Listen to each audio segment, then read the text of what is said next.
Al tema de Anábasis porque hay casos, por ejemplo, en donde ciertas empresas en dificultad deberían buscar un tipo de líder, que es el líder para lo difícil, que es un poco lo de Winston Churchill cuando reclamaba sangre, sudor y lágrimas. Y cuando hubo dificultades en su país, Churchill fue un maravilloso líder. En cuanto los problemas desaparecieron, al señor Churchill le quitaron todo el poder porque se daban cuenta de que no era un líder para situaciones de confort, para situaciones normales, ¿no? Bueno, pues líderes hay para todo. Hay líderes estupendos para situaciones de crisis, que son muy malos para situaciones normales. Hay líderes estupendos que son buenísimos a corto plazo, pero que son malísimos a largo plazo.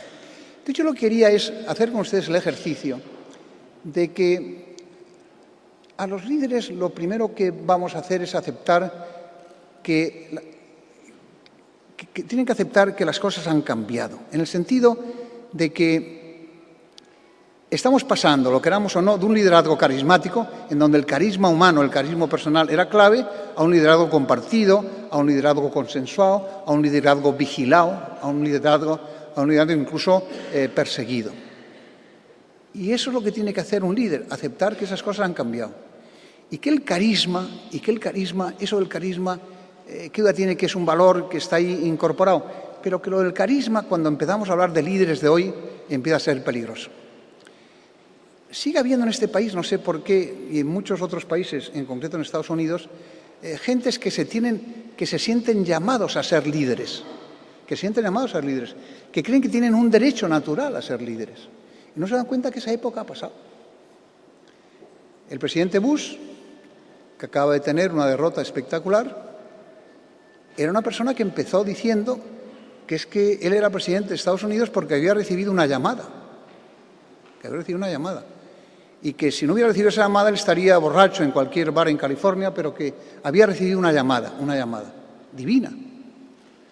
Y lo primero que hizo fue reunirse con los líderes evangélicos y los líderes religiosos del país y explicarles un poco esa situación. Yo realmente, cuando un líder me dice que ha sido llamado, y mucho más cuando ha sido llamado por la divinidad, que es una cosa muy importante, me entra inquietud. Es decir, preferiría no tener delante de mí ese líder. Preferiría tener un líder humano que sabe de cosas humanas y que genera problemas humanos. El presidente Bush le habían llamado. Y entonces, los líderes carismáticos a veces conducen a las empresas, y lo hemos visto muchas veces, a situaciones increíbles. Busquemos, por lo tanto, no líderes carismáticos, busquemos líderes normales, líderes humanos, que traten de temas humanos y que vean al otro ser humano como humano. En esta época, además de buscar líderes humanos, tenemos que buscar líderes que tengan una mente global, que entiendan lo que está pasando en el mundo. Yo a veces me fascina ver cómo empresas españolas y empresas europeas toman decisiones sin tener en cuenta los cambios económicos que se están produciendo en el mundo. Son actos auténticamente irresponsables. Gentes que toman decisiones de crecimiento o gentes que toman decisiones de lo que sea sin tener en cuenta cuál va a ser su competencia de futuro o por dónde debe ir, cómo debe ir. Un líder ahora tiene que tener la mente global, tiene que ver el mundo redondo, tiene que saber cuál va a ser su competencia china. La gente habla siempre de los americanos, que no les gusta utilizar muchas palabras, ya no hablan de China e India, hablan de Chindia, pues para juntar ese fenómeno que ellos llaman como el fenómeno del futuro.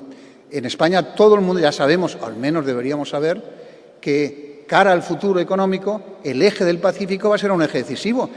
Yo creo que eso no hay que investigar mucho ni que estudiar mucho. Es que sin saber lo que va a hacer el eje del Pacífico, un empresario no puede saber cuál es su futuro. Ninguno. Me refiero incluso a los artesanos. Ya empiezan a verse navajas de Albacete, que hay que ver lo que es una navaja de Albacete.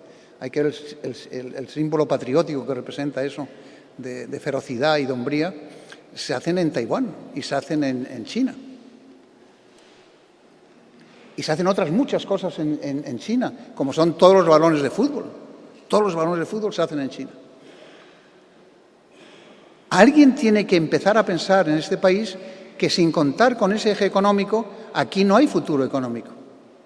Y que no consiste en saber un poco, consiste en ir allí, consiste en viajar allí, porque yo les aseguro que el fenómeno chino, el fenómeno indio, no se entiende si no se va allí, y que mi consejo a los empresarios y a los líderes empresariales es que hagan un ejercicio, aunque no tengan nada en China, aunque no tengan nada en India, aunque no tengan nada en Japón, vayan allí.